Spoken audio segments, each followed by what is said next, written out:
Cubs fan? You're a Cubs fan? I would like to tell you I am. I've been to Wrigleyville. I didn't go to the baseball game though. You never been to a game there? No, I have not. So this Have is your not. first trip to there. First time in the stadium. And are you a baseball fan? Really, do you have a team? I am a baseball fan. I grew up a Boston Red Sox fan only because they had spring training down there where I'm from. So, Okay, so that's. Pedro Martinez, diehard Pedro Martinez fan. So Did you play or not? I did. Aaron, with a name like Aaron Henry, you damn right I played. Right, for sure. I grew up playing baseball, and obviously infamous Hank Aaron, Henry Aaron. But yeah, I played all the way up until high school. My senior years when I stopped playing. I was trying to focus more so on basketball, football, and track. The uniqueness of playing in that venue. Have you ever played in a baseball stadium? Coached in a baseball stadium? I've never played football in a baseball stadium. No, I haven't. But I guess it is unique. But I guess growing up where I'm from, like we just try to find a blade of grass and play football anywhere. Sure. And so you kind of lose sight of that a little bit. Like growing up where I'm from, like we used to play football near a graveyard. So you talk about spooky and like different, right? That's a tad bit different, but it'll be fun, right? It's still 100 yards, and the guys are excited about it, and we're excited about it. But I think it'll be pretty cool just to be in that atmosphere and be in that environment, And then the last one for me, Northwestern. Have you're an appreciation of that series here? Because obviously you saw it at Wisconsin earlier. How's that feeling for you? Well, Going against Wisconsin. Going against going against Northwestern. Yeah. It's always obviously this game's a rivalry game, and I think you got to respect that despite what their record is, despite what they've gone through this season. You know what I mean? They got a tough team, right? They got some really good coaches over there. We lost to them here last year, and so we have to establish that there has to be a level of respect when you're playing a team of this caliber. And I think with our guys, they truly understand that, right? On top of that being a trophy game. We've talked about the hat all week, right? We've got pictures of it. We've obviously shown our players the importance of having the hat and the rivalry, and so they'll be more than ready, and I think the kind of guys we have in this building, right? Obviously playing for Coach B and obviously working for him now. There won't be a day that goes by that they don't understand the value going into this game, and especially it being a rivalry game. Kind of two different third down outcomes from Michigan State to Rutgers. What was the difference? Was it just a matter of more manageable thirds for them, or was that something for you guys? Specifically, doing a better job on first down. Second down within a drive, I thought we did a pretty good job at it. But it's the first down, right? First down, they were picking up 7-8 yards on first down, and making second down somewhat rather short, 2nd and 4, 2nd and 5. Right, which was getting them to 3rd and 2, 3rd and 3, 3rd and 1 in some scenarios, and so I think there has to be a sense of urgency. We spoke about that at detail after the game, and obviously throughout the course of the week.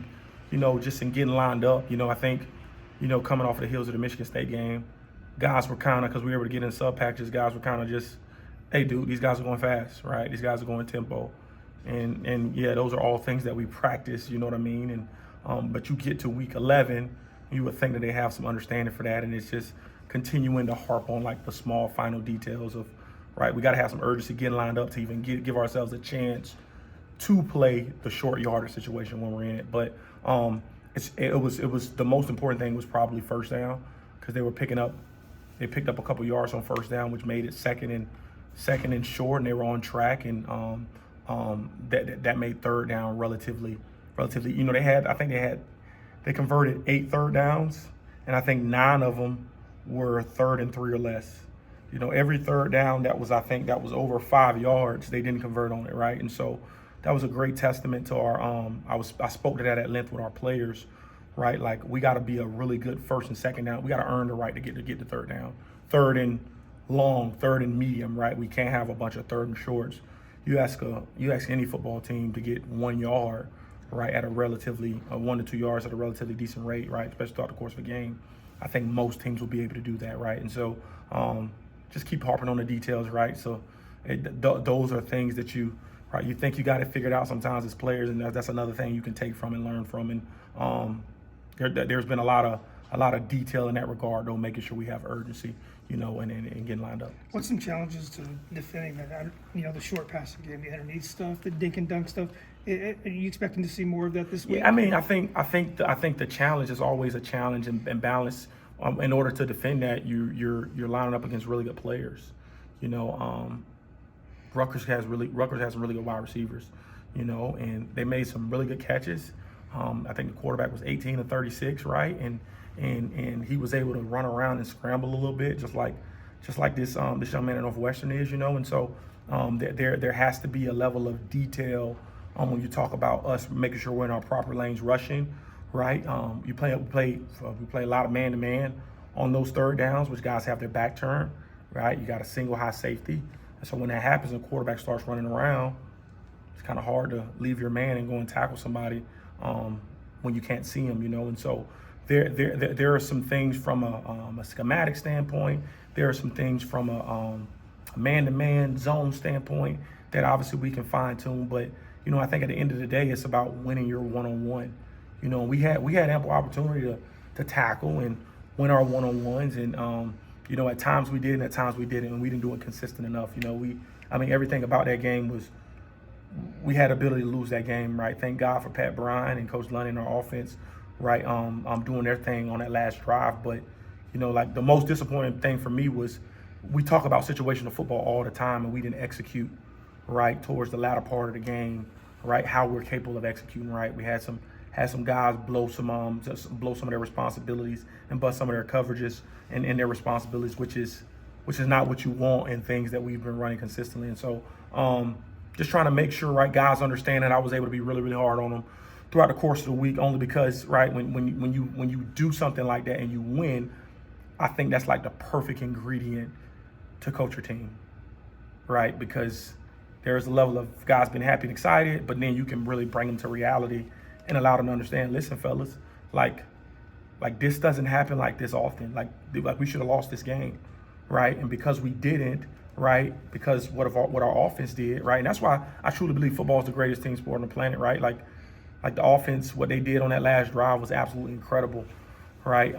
What Pat Bryan was able to do throughout the course of the game was absolutely incredible. And so you can't afford, from a defensive standpoint, to be off, right, on a number of plays, especially in situational football, and expect to be successful. And why do you think quarterbacks who can run are inherently difficult to defend, right? But why do you think they've had, is there any overlap you've seen that they've had some success? Yeah, man. I mean, I think that, anytime, right, I look at it from the NFL standpoint, right, every rather running quarterback that's played in the NFL that you can name in the last 20 years who's had a relatively decent arm, they've been pretty good, right? I think about the Michael Vicks of the world, the Lamar Jacksons, right?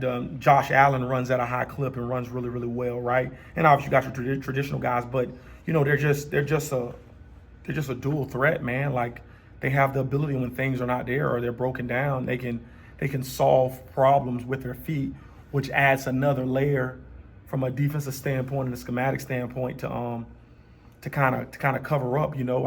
I love when Luke can do that as well, right? You've seen Luke get out of situations with his feet, which has allowed us to either score a touchdown or have a massive game. He had a touchdown on Saturday pulling the ball. Like anytime you can add the element of the quarterback running, that's always a problem. And how many times do teams want their quarterback to run the ball? Shit, it just varies. It varies on kind of the team, but that's just another element that we as defensive coaches got to think about. Now, there's ways to solve that, and we have we obviously got answers to that. But I think sometimes you go into a game not expecting it, and then that's just an adjustment you got to make throughout the course of the game. And obviously Rutgers ran a lot early, and then later on in the game, outside of early downs on third downs when he started scrambling and kind of doing some things with his creating some longer plays with his feet. Especially when our pass rush lanes weren't on point. He was able to get out of some things, but those are all things you take into detail when you try to create a game plan and try to put guys in good positions to be successful. Is the Kansas game kind of a model for you for that? Or do you go back and look at that game? Yeah, I try to go back and look at every, especially when we play against similar opponents, from a quarterbacking standpoint, because at the end of the day, like every team in this conference especially has relatively good running back, good O-line, but it's the quarterback that can kind of make the difference, right? Whether he is running around a lot or he can just extend plays with his feet, and so I try to take a peek at those, and I typically have a cut up every week, right, to show to the secondary why we got to plaster.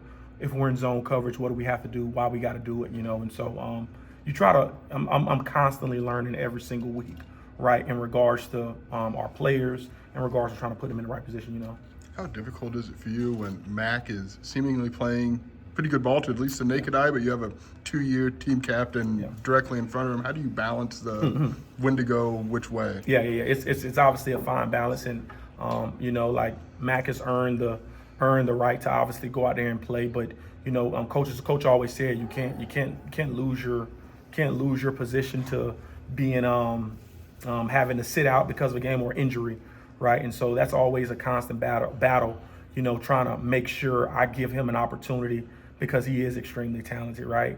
And again, this is a good problem to have, right? We have safeties and DBs in our room that we didn't have this issue last year. I was trying to find people to put out there who have grown in this system, and they're really, really, really good, And so what I love about Mac is his attitude, right? How he approaches the day, right? That young man is and he's truly a program guy in how he does things, right? And he's going to continue, right, to be a staple for us and earn those opportunities, man. And so, but there is a fine balance. That's why, got to get him on the sub package when we're allowed to, or when we can, right, when we can sub and when we're allowed to sub within the course of a game when the teams are going to hurry up or not, right? And I try to sprinkle him in there from time to time and just give him some opportunity because he does have a very unique skill set that's different than all those guys back there, I asked you about Jem Clark before and his kind of rise here late in the season. What's that kid's ceiling? What do you see? He has no ceiling. Like Jem Clark has no ceiling. Jem Clark can be as good as some of those guys hanging on that wall, man. His only thing is he got to gain a little more weight, some great growth moments for him throughout the course of the season. He's going to be a special player for us.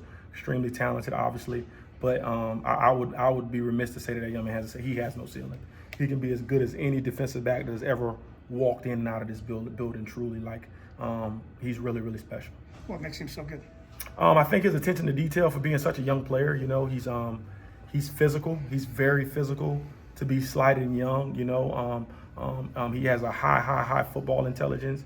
I mean, it obviously helps being I think he's like a 4.0 student as well. But when you see him, he don't look like much, but he's a junkyard dog, man. He is scrappy as hell. He's physical. He operates with urgency on a daily basis. You know what I'm saying? Everything's important to him. I'm talking about like me getting after him in practice, right? To him lining up properly. You know what I mean? And so when you have those kind of young men in your program, you're going to be successful for a long time. And I hope I didn't see it wrong, but on that 4th and 10 that he ran out and converted, I don't think there was a spy, but there was not a spy on that. How do you balance that? Like, how do you kind of decide when to pull the plug on that, or when to just play what you got? It's definitely a fine line, that particular call, we had a very specific rush, right, which was designed to keep him in the pocket, so when you don't have a spy, right, your rush has to be intact to make him throw from the pocket, right? That call was specifically designed to kind of shadow him a little bit, kind of like the when we played against Kansas, right? To literally keep him in the pocket and throw the ball, and we got upfield a little bit, and he was able to pop out and get upfield, but that was something that I think our players can learn from, right? The importance of your job, the importance of your assignment when that call is made, right? Because every call isn't going to have a spy, right? Every third down call isn't going to have a spy, and so. But when you have spies, a lot of times that becomes a 3-man rush, right? So you got to balance on, do you want to rush forward, keep him in the pocket and throw it, or do you want to spy and you're possibly going to give him a little bit longer time, right, to make that throw, right? Especially based on your coverage. And so it's always a growth step and a learning process, right? And I gotta constantly remember, right? These young men are learning as well, right? They are trying to operate and they are trying to deal with the pressures of being good football players and the pressures of social media and pressures of their family, right? They make mistakes in the game and that's fine. We just got to learn from them. We got to learn from them. The word is out on Gabe Backus, obviously, after 11 games, facing some double teams. And we don't know Seth if he's going to be. Yeah. Who's got to step up on the outside linebacker? Everybody. Outside linebackers, DBs, inside linebackers, right? It goes without saying, if Gabe is doubled, that means somebody else has a one-on-one, right? And so if Gabe is doubled, or if Gabe has 3 people on him, somebody else has to have a one-on-one, and they got to win their one-on-one, right? And so a couple of times it happened Saturday where guys were able to win their one-on-ones, but I think at the end of the day, right, like, that's the kind of attention that Gabe commands, right? And I'm just shocked that most teams waited until the end of the year to do it. You know what I mean? But that's just testament to Gabe, right? He does command that kind of attention because it's not a lot of guys who can just hold up with him one-on-one throughout the course of a game, right? Maybe a drive, maybe a couple of drives, but just right as the game goes on, man, he becomes such a problem because he's so strong, right? He's so athletic, he's so powerful, you know, and just I think that the people around Gabe, the other 10 guys on the field, they have to win their one-on-one, whether they're rushing the passer, whether they're spying the quarterback, whether they're in coverage, right? And so take some of that pressure off of Gabe, right? And there is no pressure on Gabe, but take some, as his teammate, take some of that off of him and free somebody else up, you know, to go out there and win their one-on-one. Seems like Matt Bailey's playing really good ball right now. Where have you seen him grow, and how much is some of that just a testament to literally playing football? Yeah, it's all. I mean, I would venture to say most of it is testament to just playing football, right? We all knew Matt Bailey was a good player, right? He was. I think it was early in the season, right? He had a couple of struggles only because he hadn't played in a year, right? And the more football Matt plays, the better he's going to be. And right now, like most good players who've started most of the year, you want them to be playing their best football towards the latter part of the season, and he's truly done that, man. I'm really excited for the dude. He's playing at a high level.